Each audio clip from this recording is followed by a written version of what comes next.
Donc, je suis en compagnie d'Élise, qui est la créatrice du blog Optimisme Cool et qui va nous parler de son fonctionnement. Tu es maman d'une petite fille enfin, une grande fille peut-être maintenant. Elle a quel âge? Ouais, pré-ado, ado, Ah oui. ouais.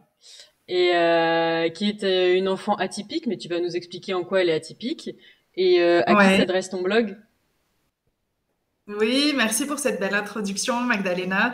Donc, alors déjà, petite précision, je vis à Madagascar, donc à 10 000 kilomètres de vous. Et ma fille a des spécificités puisque, bon, elle est pétillante, très créative, mais elle est aussi multidys. Elle est dyslexique, dyspraxique, avec des troubles de l'attention et hypersensible. Donc c'est comme ça que j'ai monté du coup mon blog parce que je recherchais des outils pour l'aider. Et puis de fil en aiguille, j'ai vu que j'ai impacté une communauté de parents et donc je m'adresse aux parents qui ont des enfants neuroatypiques pour leur apporter des outils pour qu'ils aient une parentalité un peu plus cool et un peu plus optimiste avec ces enfants spéciaux. Alors, pour être allé voir ton blog déjà plusieurs fois, si on a des enfants non atypiques, c'est aussi très intéressant de découvrir tes outils. Et notamment, tu parles Merci. du minimalisme. Oui, oui, Est-ce oui. que avant tu avais un mode de vie plutôt minimaliste ou tu t'es tourné vers la simplicité suite à l'arrivée de ta fille?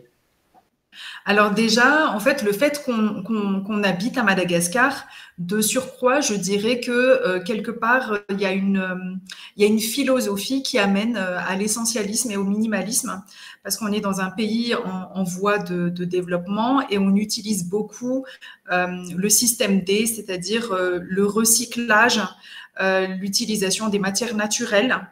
On n'est pas dans une société de consommation à l'occidentale. Donc, naturellement, déjà, dans le mode de vie, on se concentre beaucoup sur l'anti-gaspillage, sur le fait de gérer l'essentiel au quotidien. Donc, il y a une partie culturelle. Et puis, c'est vrai que quand j'ai vu que ma fille était neuroatypique et spéciale, je me suis beaucoup plus penchée sur toutes les techniques d'organisation, de réduction du stress. C'est comme ça que j'ai découvert ton blog. Merci. Où je trouve vraiment de super astuces. Et je pense que c'est comme ça aussi qu'on a accroché parce que les ressources que je trouve sur ton blog m'aident moi-même au quotidien et m'a permis de me perfectionner dans cette approche du minimalisme et de l'optimisation de l'organisation au quotidien. Donc je dirais que si je devais donner 3 points qui font que le minimalisme m'a motivée, c'est que déjà, les enfants neuroatypiques, pour une grande majorité, ils sont hypersensibles. Et donc, il faut éliminer toute surcharge sensorielle. Donc, quand il y a trop de couleurs, trop de désordre, trop d'encombrement, ça participe quelque part au fait qu'il soit euh, un peu plus agité, un peu moins apaisé. Donc c'est vrai que moi j'en ai fait une priorité de me dire que bon, il faut que j'organise mon intérieur, mon environnement pour qu'il soit un peu plus épuré déjà pour éviter cette surcharge sensorielle pour ma fille. La deuxième chose, c'était en fait quand il y a moins de choses à ranger, moins de choses à nettoyer pour le ménage, etc., on gagne du temps et on préserve notre énergie. Et Dieu sait qu'il faut, pour les enfants neuroatypiques, déborder d'énergie et les suivre. Donc c'était par rapport à ça. Et puis, la troisième chose, et c'est lié aussi, je disais, à la culture, c'est du coup, on se recentre vraiment sur l'essentiel au quotidien et on s'éparpille pas et ça permet vraiment d'atténuer une certaine charge mentale parce que entre les rendez-vous médicaux, les devoirs, son propre travail, etc., il faut vraiment faire cet effort de désencombrer ce qui est inutile au quotidien pour avoir un quotidien plus apaisé et pour être plus disponible pour son enfant. C'est un beau résumé que tu viens de nous faire. En gros, les objets prennent du temps à ranger, à nettoyer, à réparer, à chercher. Et C'est pas ça. que, tu parles aussi de l'emploi du temps et on va y revenir. Mais j'ai Ouais. envie de savoir par quoi tu as commencé pour alléger ton environnement. Au début, en fait, je me suis recentrée déjà sur la chambre de ma fille, parce que c'est le premier impact par rapport à elle et ma motivation d'en savoir un peu plus par rapport au minimalisme, c'était surtout pour elle. Et puis après, les bienfaits sont arrivés vers moi. Donc, c'était vraiment faire en sorte déjà, euh, dans les couleurs, on avait changé la couleur de sa chambre pour que ce soit c'était sombre et on a fait une couleur claire. Et après, on a essayé d'avoir des rangements qui soient beaucoup plus faciles pour elle. En fait, elle était dans une école Montessori où déjà elle apprenait à être autonome pour ranger les choses à l'école. Et ses maîtresses me disaient, ça serait super si vous pouviez mettre la même chose à la maison. Donc, on a mis en place des rangements avec des petits pictos visuels pour dire, bon, les Legos, ça se range là, les puzzles, c'est là, et que ça soit plus facile pour elle de se repérer avec cette catégorisation. Donc, on a commencé par la chambre, donc avec des couleurs plus apaisées, des rangements pour les jouets.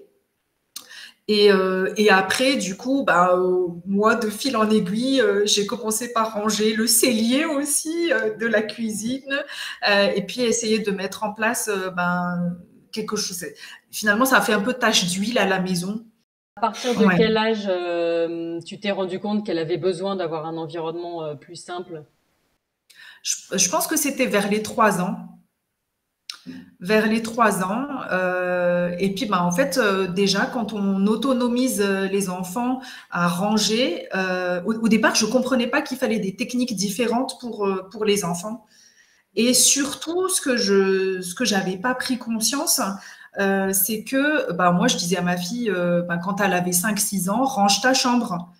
Et c'est après que j'ai compris que, C'est en assez fait, dur comme, comme question, enfin comme voilà, ordre pour eux, c'est ouais. après que j'ai compris quand on a eu les bons éléments, les bons rangements, que j'ai pu lui expliquer, écoute, les puzzles, tu les mets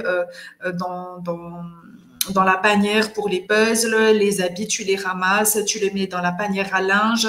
J'ai été beaucoup plus précise dans mes instructions. Elle a été un peu plus motivée puisque c'était plus clair pour elle. Et puis, elle était contente de pouvoir faire les choses qu'elle réussissait à faire. Donc, il y avait quelque chose un cercle vraiment vertueux. Et puis, après, en grandissant, les meubles ont changé, les aménagements ont changé, mais elle a gardé en fait cette autonomie de pouvoir placer les bons objets au bon endroit. Ça, Et c'est puis, ouais, c'est hyper important, même pour les adultes. Il y a beaucoup d'objets qui restent à traîner n'importe où parce qu'on ne sait pas forcément où les mettre. Je pense notamment ouais, aux chargeurs, au téléphone qu'on est c'est toujours en ça. train de chercher parce qu'il n'y a pas de Ouais. place définie. Donc c'est hyper important, ouais, de déterminer une place. Et ça, tu m'as vachement aidé, hein, merci beaucoup, parce que tu as des articles justement sur les objets en fait qui ont toujours Ah, les sans euh, domicile fixe, je les appelle. voilà, c'est ça, les Ouais. sans-domicile fixe, voilà, c'est ça. Donc, en fait, le fait de lire régulièrement ton blog aussi, ça me permet d'entretenir les habitudes et de les améliorer. Donc, merci beaucoup pour Ah, ça. bah, je suis hyper flattée. Je savais pas que tu suivais autant mes publications. Est-ce que tu as vu un effet sur ta fille, ou elle était trop petite peut-être, mais est-ce que tu as vu vraiment un effet sur son comportement, sur son bien-être, sur son état d'esprit? Alors, en fait, oui, mais c'est pas du jour au lendemain. C'est que tu le ressens, on va dire, après quelques mois d'habitude. Déjà, les enfants neuroatypiques, plus que les enfants classiques, on va dire, ils ont besoin de routine, ils ont besoin de structure pour se sentir sécurisés et apaisés.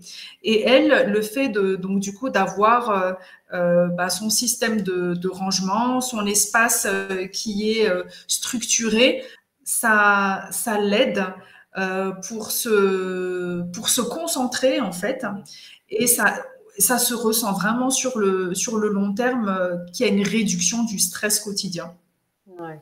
Et j'imagine qu'elle a dû gagner en confiance du fait de pouvoir faire Ouais, elle-même, de savoir ouais. comment faire les Ah oui, mais choses. c'est super parce que quand, par exemple, il y a Ouais, quand il y a des copines qui viennent à la maison pour des pyjamas parties, elle est toute fière de montrer, ouais, ben moi j'ai cette organisation-là, nous c'est comme ça. Et puis bon, bah, les copines, elles sont, parfois elles sont étonnées parce qu'elles n'ont pas forcément, je dirais, cette discipline ou cette organisation à la maison. Et ça, bah, du coup, effectivement, ça la valorise, elle se sent davantage en confiance. Et moi aussi, je me dis que plus tard, bah, quand elle aura son chez elle, bah, ça sera déjà un gros plus d'avoir acquis en fait ces habitudes d'organisation et de rangement. Et bah, maintenant, ça fait partie d'elle. Donc, moi, en tant que maman, c'est très agréable de se dire que bah, on a pu transmettre, je dirais, carrément un certain style de vie. Ouais. Euh, mais au-delà du rangement et de l'organisation, là aussi où elle est très sensibilisée, c'est l'anti-gaspillage et le fait de réparer. Mm. Et pour moi, ça, c'est un gain énorme aussi, parce que ben, c'est des réflexes de se dire, ah ben tiens, je vais pas jeter ça, qu'est-ce que je peux en faire? Comment je peux trouver une autre utilité à cet objet? Et là, ben, ça stimule la créativité, ça stimule, je dirais, d'autres manières de fonctionner. Mais je pense que la première chose, peut-être pour commencer, pour ceux qui trouvent que c'est vraiment une montagne, c'est de se concentrer sur le pourquoi on a envie de le faire. Et il faut que ce pourquoi-là, il soit très, très fort. Moi, en l'occurrence, mon pourquoi, c'était vraiment réduire le stress que pouvait avoir ma fille et lui donner tous les outils pour augmenter son bien-être. Et j'ai lu aussi, ben, je suppose que tu l'as lu aussi, La magie du rangement de Marie Ouais, Kondo. ouais, bien sûr. Et forcément, en fait, le point commun que tu vois dans les personnes qu'elle a accompagnées, c'est que ces personnes avaient des pourquoi qui étaient très très forts. C'est-à-dire que c'était des personnes qui ben, soit n'arrivait plus à recevoir des gens chez elle tellement il y avait du désordre, ou des gens qui voulaient retrouver des choses chez eux mais qu'ils n'arrivaient plus. Et au final, ben, quand tu lis un peu les résultats, ben, c'est des personnes qui ont maigri, des Ouais. personnes qui ont retrouvé des passions, des personnes qui ont renforcé leur relation qu'ils avaient avec leurs enfants ou leurs conjoints. Donc, c'est des pourquoi tellement forts que ça a motivé et nourri l'habitude de garder le minimalisme comme un style de vie. Qu'est-ce qui a été le plus difficile pour toi à mettre en place justement? Qu'est-ce qui a été le plus difficile à mettre en place? Je pense que c'est à partir du moment où ça a fait tache d'huile, ben, c'est de maintenir le tout. Parce que on a du mal à un coup, en fait, on se concentre sur, bah, au départ, ça a commencé par la chambre de ma fille et puis donc j'étais toute contente et tout ça et puis après ça a fait tache d'huile et donc ben, par exemple, la cuisine aussi, c'est un point noir où on y est souvent donc voilà et à des moments, comme tu dis, ben, on se dit: «J'ai pas assez de temps ou d'énergie pour maintenir, toute la maison, avec le même standard». Mhm. Donc, bah, parfois, oui, bah, comme tu dis, il y a un peu de découragement et puis finalement, on s'y remet parce qu'on revient sur notre pourquoi. Mais je pense que c'est ça, à partir du moment où on est pris dans les choses, on se dit comment faire pour bien entretenir et peut-être que, bah, par exemple, je prends toujours l'exemple de mon cellier, mais bah, régulièrement, allez, tous les 5 mois, je suis obligée de ressortir les choses et puis de remettre les choses à plat. Ouais, Mais bon, ça les fait pièces du de bien, quoi. stockage, Voilà, c'est terrible. On n'y va pas souvent et quand on y va, on y passe 2 minutes. c'est Mais c'est c'est ça. exactement la bonne démarche que tu as en fait, c'est de faire d'abord un gros tri et ensuite de maintenir le système, surtout les endroits où on sait que ça peut vite s'accumuler. Je sais pas si tu as vu Ouais. l'article sur les points chauds d'ailleurs. Je sais pas si tu en as Oui, chez c'est toi. ça. Oui, C'est de oui, oui, revenir c'est ça. régulièrement sur certains endroits de la maison qu'on a identifiés pour pas se Ouais, laisser déborder justement et pas que ça ouais. reprenne autant de temps et d'énergie que la première fois. Ouais, ouais, ouais, complètement. Non, mais c'est pour ça que je te dis, ton blog m'aide parce que du coup, il y a des choses, par exemple, comme voilà, les sans domicile fixe ou les points chauds. Le fait de les nommer, ben, en fait, quelque part, je déculpabilise un peu en me disant, Ouais. ah ouais, non, ça va. En fait, il y a carrément un nom C'est pour ces complètement objets et il y a normal. Ouais, beaucoup ouais, de ouais. monde qui doit être dans le même cas. Donc, bon, ça va. Et est-ce que tu as appliqué la simplification à ton agenda? Oui, alors bon, après, il y a quelque chose que j'ai constaté. Au début, j'ai testé, forcément, enfin, il faut mettre en place une organisation. Moi, j'ai testé des outils d'organisation numérique, mais ça m'a pas vraiment plu. Donc, je reste avec mon agenda papier et mon stylo. Je sais, c'est pas très avant-gardiste, Alors, il y en a mais plein qui continuent la version papier, hein, parce que c'est très visuel ouais. et c'est... Ouais, c'est ça. En fait, moi, ça me permet de mémoriser ce que je dois faire et ben, de l'avoir toujours avec moi où je vais, et puis de rajouter. Enfin, voilà, Ouais. c'est une question plus pratique. J'ai testé les outils d'organisation numérique, mais c'est pas pour moi. Ouais, il y a un côté pratique et visuel, mais il y a aussi un côté engagement, où quand tu écris Oui, toi-même quelque chose sur le papier, tu complètement. te sens plus engagé. Le fait de le Exactement. rayer aussi, c'est très Ah, moi, cool, j'adore c'est très ça. motivant. Oh là là, mais quel plaisir! La to-do list qu'on raye quand on a fini. Ah non, ça, tu peux pas le faire sur le téléphone, ça a pas le même effet. Je pense à une idée qui va souvent avec le minimalisme, c'est d'apprendre à dire non. Est-ce que Ah tu oui! appliques cette philosophie?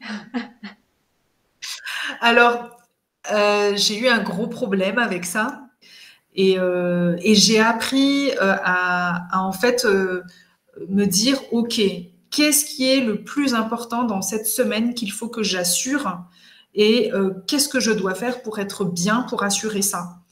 Et donc, ça permet, du coup, quand tu te recentres toujours sur l'essentiel, ben, d'éliminer petit à petit les choses où tu te dis, bon, bah, en fait, ouais, non, c'est très sympa cette sortie entre amis, mais après, je vais être crevée, donc je vais pas, donc non, je vais dire non.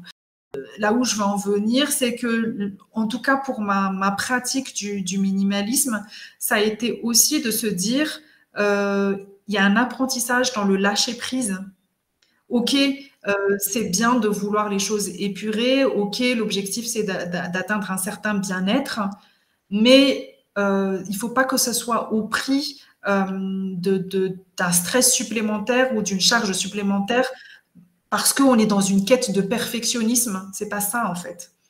C'est vraiment se concentrer sur le bien-être et sur ce qui est essentiel, accepter les imprévus qui peuvent arriver et à apprendre à avoir une certaine flexibilité ben, quand c'est pas comme on veut parce que ben, voilà, la vie, elle est comme ça. Tu parlais de livres, d'outils, qu'est-ce que tu as lu qui t'a inspiré à part Marie Kondo? Est-ce que tu as d'autres références? Est-ce que j'ai d'autres? Bon, alors, c'est vrai qu'en livre, moi, j'ai que Marie Kondo. Hein, j'aime beaucoup. Après, alors, tu vas être un peu étonné par rapport à ça, mais avec ma fille, on aime bien regarder à la télé, tu sais, les émissions de rangement et de nettoyage. Parce que quelque part, tu sais, genre, c'est du propre et tout ça. Hein.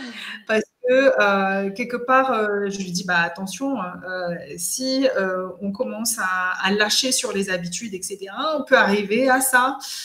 Et après, moi, dans mon environnement professionnel, donc, je travaille dans une industrie alimentaire de production de boissons et on a été formé au lean management et notamment à la technique 5S, la technique japonaise pour standardiser le rangement, le fait de nettoyer, de trier, de mettre un endroit précis pour chaque objet dans un environnement professionnel. Donc c'est vrai que tout ça, ça m'a influencé, je dirais, à trouver moi mon juste milieu à la maison et de me dire, ben, je suis influencée positivement et dans la partie professionnelle parce que c'est une manière de gérer et une manière d'atteindre l'efficience et la productivité d'une manière saine. Donc, il y a ce volet professionnel. Et puis, à la maison, ben, la motivation de bien-être par rapport à ma fille Et tout ça qui fait tache d'huile, ben, ça me permet de me dire que, ben, en fait, ouais, c'est devenu, on va dire, un certain style de vie. Du coup, est-ce que tu aurais Ouais, un complètement. conseil à donner? Un conseil à donner, alors ben, pour les parents et peut-être plus spécifiquement pour les parents qui ont des enfants neuroatypiques, moi j'aimerais vraiment témoigner du bienfait que ça a fait pour ma fille. Euh, bon, c'est juste une expérience, hein, c'est pas quelque chose de scientifique, j'ai pas des preuves, etc. Mais je le vois en fait au quotidien, sa prise d'autonomie, sa prise de confiance et surtout pour tout l'environnement familial, la charge mentale qui est moindre, le stress qui est moindre. Euh, donc vraiment, j'encourage. Hein. Et puis, je trouve vraiment, je renvoie les parents sur ton blog, hein, parce Merci. que moi, vraiment, je le lis vraiment très, très régulièrement. Et non seulement ça me donne des astuces que je vois pas partout, mais surtout ça me déculpabilise sur certaines choses que je fais pas très bien. Et peut-être que je dirais que le message que j'ai envie de dire, c'est vraiment euh, se concentrer sur ce qui est essentiel pour soi. Prendre le temps de cette introspection, Mhm. de se dire qu'est-ce qui est essentiel pour soi, parce que quand on ne prend pas ce temps, ben finalement, il y a des choses de la vie nous arrivent un peu comme des claques et on ne sait pas quoi en faire. Mais quand on a défini ce qui est important pour soi, c'est plus facile d'être dans une démarche de minimalisme et d'éliminer finalement ce qui est superflu et ce qui ne nous convient pas. Et c'est plus facile de dire non et Ah plus ouais. facile d'accueillir les imprévus, on en a parlé.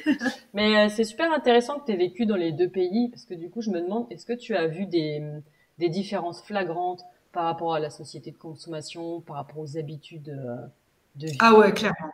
Ah Ouais. ouais, clairement. Lesquelles t'ont le plus étonné Alors, il y a dans quelque chose qui consommation me sur la choque société? maintenant beaucoup moins parce que je Ouais. sais qu'il y a une réglementation dans ce sens-là.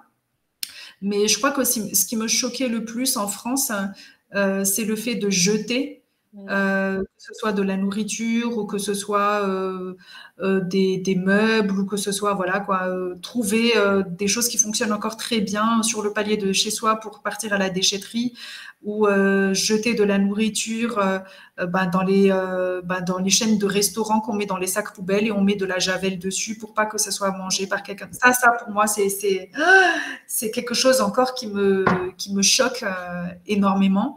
Ouais, le côté Euh, gâchis, du coup, qu'on peut faire ici en voilà, métropole. le côté gâchis, Mm. mais enfin, je remarque finalement que ben, l'économie circulaire ben voilà les tendances comme la consommation en vrac, l'explosion de la seconde main, ça sensibilise aussi sur le fait il faut qu'on soit dans l'anti-gaspillage Mhm. et que c'est un style de vie. Qu'est-ce qu'on veut pour notre société? Est-ce que c'est toujours le produire plus, mais pour quelles raisons finalement? Pour épuiser la planète ou est-ce que c'est produire mieux et consommer mieux? Notre rôle en tant que parents, c'est de donner des repères à nos enfants Mhm. et de leur transmettre les valeurs qui nous sont chères. Mhm. Donc, et c'est quand ils sont petits et qu'on leur explique pourquoi c'est important d'avoir un intérieur rangé, organisé, pourquoi c'est important de ne pas gaspiller, pourquoi c'est important de mettre en place des petites habitudes. C'est ça qui va faire petit à petit que ben, nos enfants vont construire un monde de demain. Ils participeront en tout cas et faire en sorte que le monde de demain soit toujours avec une valeur de bien-être au cœur de ce qui fonctionne, quoi. Ouais. Bah, c'est un beau message optimiste pour finir cette interview. Merci beaucoup Merci, à toi. merci beaucoup. Merci, à bientôt. À très bientôt.